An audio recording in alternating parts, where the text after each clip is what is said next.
আল্লাহ তাআলা পবিত্র কোরআনে বলেছেন, আমি তো তোমাকে বিশ্ববাসীর জন্য রহমত হিসেবেই প্রেরণ করেছি। সূরা আম্বিয়া আয়াত ১০৭। শেষ নবী হজরত মুহাম্মদ সাল্লাল্লাহু আলাইহিস সালাম পৃথিবীর জন্য রহমত হিসেবে এসেছেন। প্রসিদ্ধ বর্ণনা অনুযায়ী মহানবী হজরত মুহাম্মদ সাল্লাল্লাহু আলাইহিস সালাম ৫৭০ খ্রিস্টাব্দের ১২ রবিউল আওয়াল সোমবার শুবে সাদিকের সময় পবিত্র মক্কা নগরীর কুরাইশ বংশের হাশেমি গোত্রে জন্মগ্রহণ করেন। নবীজির জন্মের আগে বেশ কয়েক বছর আরবে দুর্ভিক্ষ দেখা দিয়েছিল। তার জন্মের বছরে আরবের সেই দুর্ভিক্ষ কেটে যায়। আরবের ঘরে ঘরে আনন্দের ফাগুনধারা বইতে থাকে।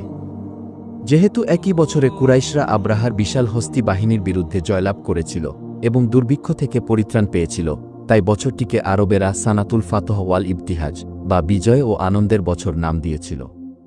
রাসূল সাল্লাল্লাহু আলাইহিস সালামের জন্মের বছর আরও অনেক অলৌকিক ঘটনা, নবীজির শৈশব, নবুয়াতের প্রাপ্তি এবং তার মিরাজে গমন নিয়ে আগামী পর্বে আলোচনা করব।